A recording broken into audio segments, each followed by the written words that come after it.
I'm a great admirer of the work of linguist Deborah Tannen. She wrote You Just Don't Understand, Men and Women in Conversation, and other books. A 1993 essay especially struck me. Observing an academic event, she wrote, each of the women at the conference had to make decisions about hair, clothing, makeup, and accessories, and each decision carried meaning. The men in our group had made decisions too, but the range from which they chose was incomparably narrower. Well, ain't that the truth? Women's decisions resonate, and they can tell stories about them. For example, I asked my partner Naomi when I was writing this about what she wore at that very moment. She said, "The pants and blouse come from J. Jill because they fit me. Clothes are hard to find because I'm petite, so when I found those pants fit, I got them in 4 colors. The earrings come from the market at Yellow Monkey Village in Cross River. I was there with my friends Suzanne during an artisan event, and I liked these, so I got them." I'm proof that men's range of options is very narrow. As you can see, I'm wearing a cat at the moment. I've joked that I can dress in total darkness because my clothes are so standardized. Jeans or khakis, shirts from Land's End, J. Crew, LL Bean, Eddie Bauer, my shopping venues of choice, Goodwill stores, and factory outlets. And indeed, this is one of my favorite Eddie Bauer shirts. But if you scan my male perimeter, you'll notice I choose my watches and ties with great care. They carry sharp associations and they thrill me when I strap the watch on or pull the tie snugly up on my button-down shirts. They may not be as dramatic as, say, jade earrings, strappy high heels, or a little black dress from Nordstrom's, but a careful observer can find stories in my accessories. Just ask me. Back when I had to wear ties to work as a member of the cubicle-dwelling white-collar proletariat, I found a style I liked. I love Art Deco ties with their silk, their patterns, their geometric shapes.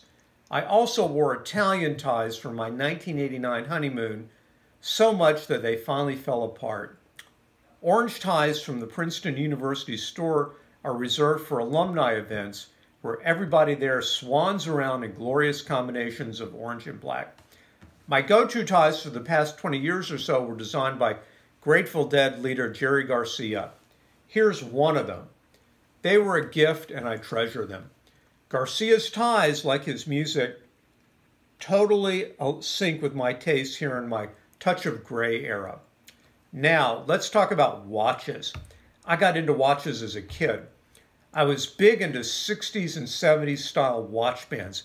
Woven leather, black leather with multiple buckles, heavy metal, and military olive.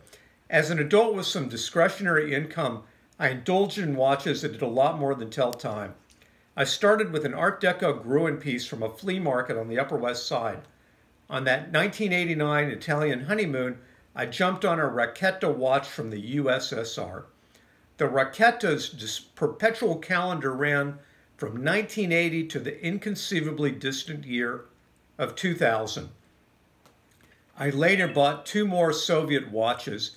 They're very distinctive on the outside and they keep terrible time. In that sense, they're a perfect metaphor for the dysfunction of Soviet communism.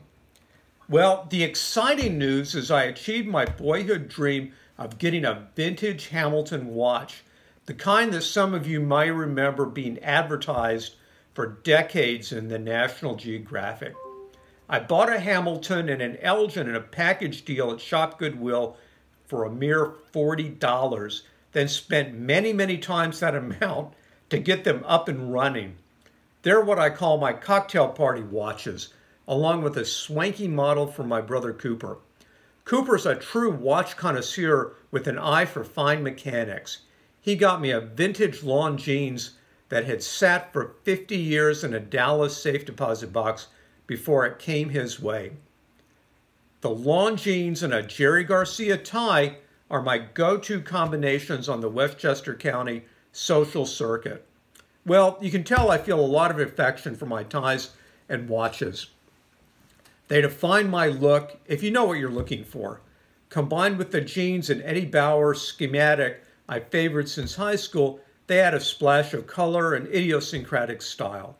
So I may dress like a colorless armadillo, but you know, sometimes I let my inner peacock run free. Thank you.